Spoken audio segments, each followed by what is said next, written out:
슈퍼 여당의 모습은 상대는 굶고 있는데 자신은 양손에 떡을 들고 입으로 하나 더 물려는 모습은 아닌지 생각해 보십시오. 여당은 야당의 법사위원장 주겠다고 약속하고 5일에 의장단을 선출해야 합니다. 우선 21대 국회 시작부터 정치가 실종되고 있습니다. 국회 법정 개원일이 하루 앞으로 다가왔지만 원구성 협상은 조금도 진전된 모습을 보이지 못하고 있습니다. 저는 지난 4월 총선 때 양당 대결 구도가 심화되면 21대 국회는 최악의 국회로 평가받는 20대 국회보다 더 나빠질 것을 우려한 바 있습니다. 진영 대결로 승부가 난 선거는 진영 논리가 그대로 옮겨가서 힘의 정치로 변질될 수밖에 없기 때문입니다. 지금 21대 국회 개회를 앞두고 여의도는 타협과 절충은 사라지고 거대 양당의 갈등과 정치력 부재만을 보여주고 있습니다. 만약 이대로 여당이 단독 개원을 강행한다면 대한민국 국회 역사의 최악의 사건으로 기록될 것입니다.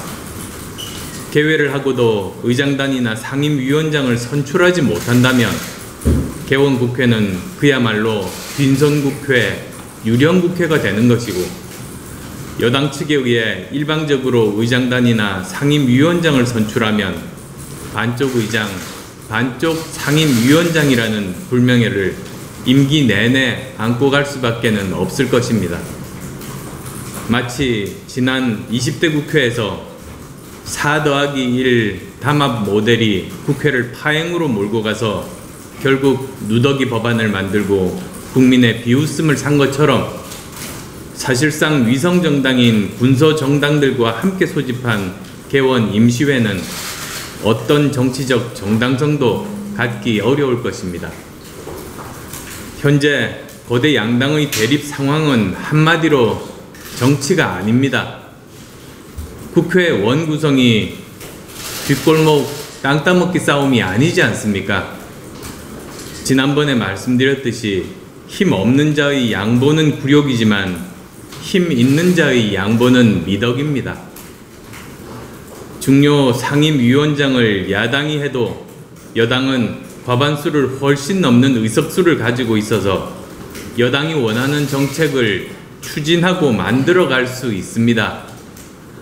그러나 숫자보다 더 중요한 것은 정책과 법안의 내용이고 명분입니다.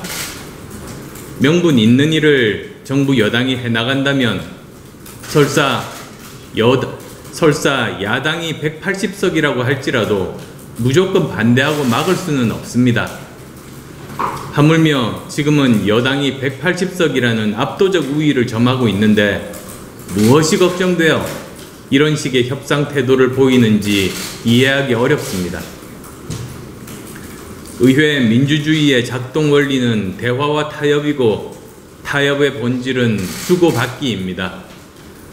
일방적인 강요만으로 일하는 국회는 실현되지 않습니다. 지금 슈퍼 여당의 모습은 상대는 굶고 있는데 자신은 양손에 떡을 들고 입으로 하나 더 물려는 모습은 아닌지 생각해 보십시오. 국민들 보시기에도 결코 좋은 모습은 아닐 겁니다.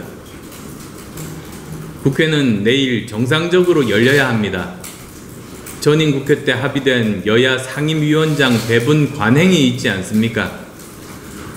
과거 합의와 타협 사례를 양당이 받아들이면 이렇게 극단적으로 갈 이유가 없습니다. 여당은 야당의 법사위원장 주겠다고 약속하고 5일에 의장단을 선출해야 합니다.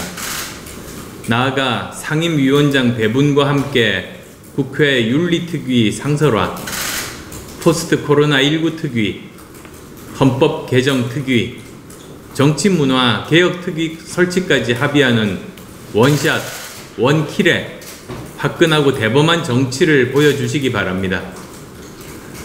정치의 생산성은 타협과 절충에서 나옵니다.